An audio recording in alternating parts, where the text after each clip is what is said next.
Quero apresentar uma ideia nova para vocês, certo? Ela se chama Lei da Proximidade. A ideia da Lei da Proximidade é a seguinte: sempre que você joga um jogo, não está jogando apenas um jogo, está jogando muitos jogos diferentes. E o jogo que você escolhe jogar é aquele que está mais próximo de você, o que está mais perto de você. E isso afeta mais sua tomada de decisão que ela. Certo, então isso é muita proximidade. Então, deixe-me explicar o que isso significa usando uma analogia. Certo, vamos usar a sua vida. Na verdade, você joga vários jogos todos os dias. Tudo bem, então vamos analisar isso. O primeiro jogo que você joga, claro, é o jogo da família, certo? Então você pode ter pais e irmãos, certo? E o jogo que você está jogando, claro, é para ganhar a atenção dos seus pais. E para fazer isso, dependendo de quem são seus irmãos, você pode usar estratégias diferentes, incluindo ir na escola, ser um pé no saco. Infelizmente, meus filhos escolhem ser chatos, certo? Sim. Os pais estão jogando outro jogo que é prestígio social, certo? Eles estão competindo contra outros pais para ter a melhor família possível. Tudo bem. Então, além de jogar em casa, você também joga jogos na escola. Certo. Então você vai para a escola. Você está competindo com seus colegas por atenção com sua escolaridade, mas também está jogando escolaridade, mas também sua escolaridade.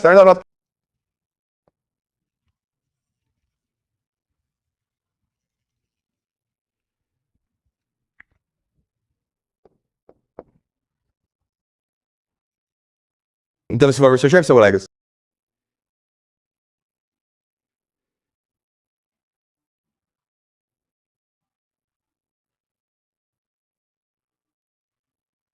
Tem tempo você vai um jogo decente. E então você joga um jogo de talvez uma nação, onde você quer a China seja mais forte do que o Japão. Então, como você pode ver, todos os dias você está jogando vários jogos mesmo que você não perceba. E, novamente, para que o jogo mais importante para você seja aquele do qual você está mais próximo, aquele que você consegue ver na sua frente. Certo? Faz sentido? Certo. Mas isso é verdade para nações onde o jogo é entre nações. Mas, na verdade, o jogo é dentro das nações. E o conflito dentro das nações é o único conflito que determina como as nações se comportam umas contra as outras. Tudo bem. Portanto, hoje o que vamos fazer é analisar 3 exemplos deste assunto, certo? Analisaremos os conflitos civis na América, em Israel e no Irã para descobrir por que eles se comportam da maneira que se comportam e, então, descobrir como essa guerra progredirá, certo? Então, claramente há um conflito civil agora na América, certo? Você tem os democratas e os republicanos. O estranho é que, embora esses 2 partidos políticos diferentes estejam em guerra entre si, ambos apoiam a guerra. Por quê? Seus cálculos são diferentes, certo? Então, por que os democratas apoiam essa guerra? Bem, é porque eles acreditam que essa guerra será extremamente impolar na América, o que permitirá que os democratas dominem nas eleições de meio de mandato em novembro e depois ganhem a eleição presidencial em 2020. E eles acreditam que isso será tão impopular que destruirá Donald Trump e que os democratas governem para sempre. Isso basicamente destruirá o Partido Republicano, certo? E essa é a sua estratégia. E se você pensar sobre isso, na verdade faz muito sentido. Os republicanos têm uma estratégia diferente, que é que essa guerra pode ser impopular e fazer a América perder, mas tá tudo bem.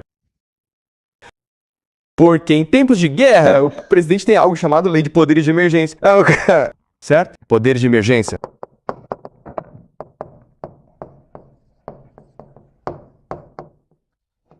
Os poderes de emergência permanente suspenda essencialmente a Constituição e suspenda ou adie as eleições.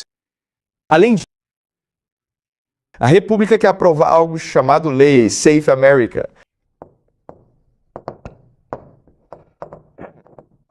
Certo? A Lei Safe America. O que significa que se for um eleitor, deve apresentar identidade para votar. E você acha que isso é razoável? Mas, historicamente, a ideia de verificar a identidade é uma forma de discriminar as minorias, certo? É o direito de ter policiais lá para assustar as minorias. E é assim que o racismo era tradicionalmente imposto nos Estados Unidos, certo? Então, em outras palavras, tem muitas estratégias diferentes para trapacear ou manipular as eleições. Eles também poderiam, eu tinha que dizer isso, mas se a guerra estiver indo muito mal, o que eles falam é convocar o recrutamento nacional, cancelação nacional e cancelar as eleições, certo? Tudo bem. Então, essas são duas estratégias diferentes, sinceramente. Mas, como você pode ver, não se trata realmente dos Estados Unidos derrotando o Irã. Trata-se realmente dos democratas ou republicanos tentando bater poder e manter mesmo. Tudo bem. Mas o que é importante entendermos é que não se trata apenas de democratas e republicanos em guerra entre si. Em verdade, a América está muito mais dividida. E essa divisão é um conflito entre a elite e a contra-elite. Lembra como introduzimos a ideia da elite sobre a produção, certo? Essa é uma ideia de Peter Turan. E ele argumenta que o que leva à guerra civil é que você tem muita elite querendo que está no poder. O poder é um jogo de soma zero e, portanto, quando você tem a elite sobre a produção, eles têm que entrar em guerra uns contra os outros para ter o poder. Ah, certo. E então, o que está acontecendo? Quem é a elite, quem é a contra-elite? Bem, quero simplificar. Os democratas representam a elite e os republicanos. A contra-elite. Basicamente, a elite é o império. E a contra-elite é o MAGA, que é a América, em primeiro lugar. E então eles têm dois ideais diferentes para a América.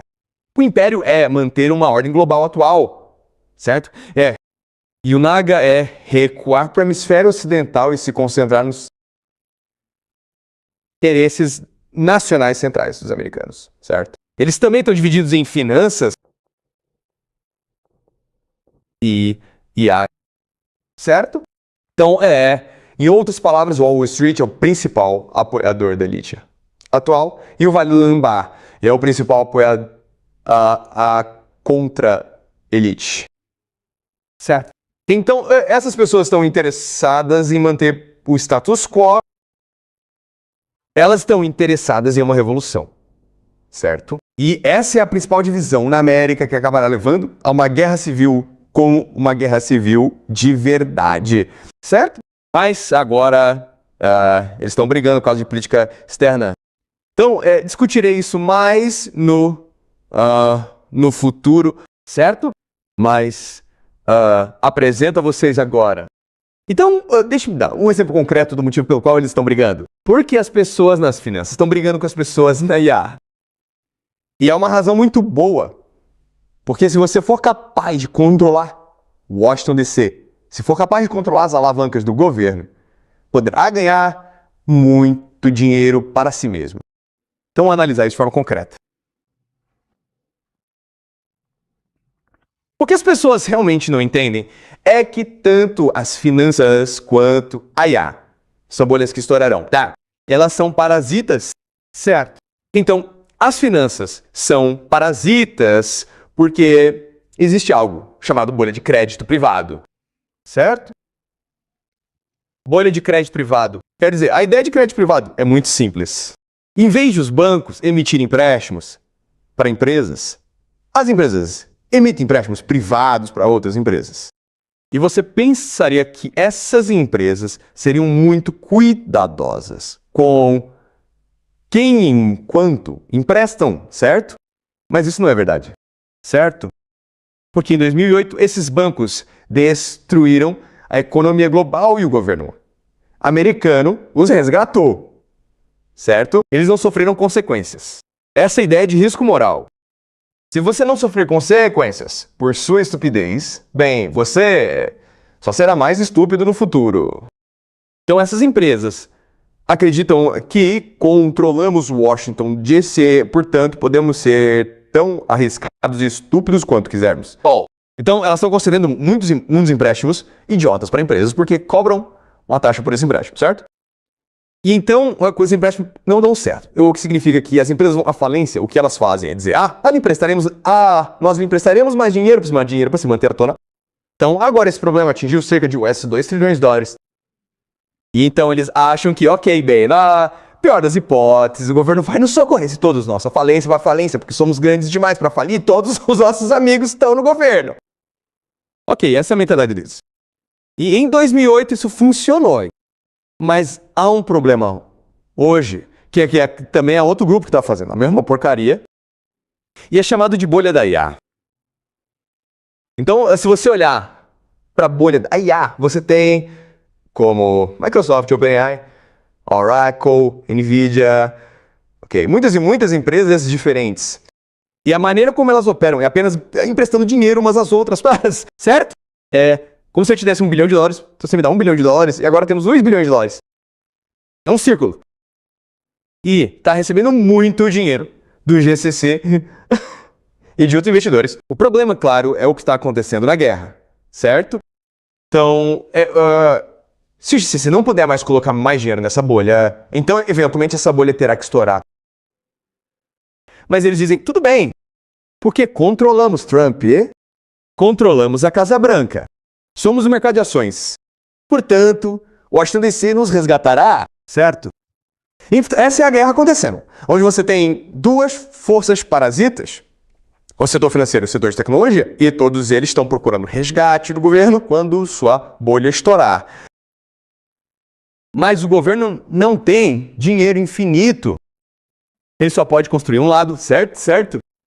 Então eles vão brigar com o governo. Eles vão brigar para ver quem resgata quem. Se os democratas conseguirem ganhar a Câmara e a presidência até 2028, então o pessoal do crédito privado será resgatado. Mas Trump e seu pessoal permanecem no poder em 2028, então o pessoal da IA será resgatado, certo? Então essa é a guerra civil acontecendo na América. Agora, discutiremos isso mais tarde no futuro, mas eu apenas apresento a vocês agora. E então, é claro,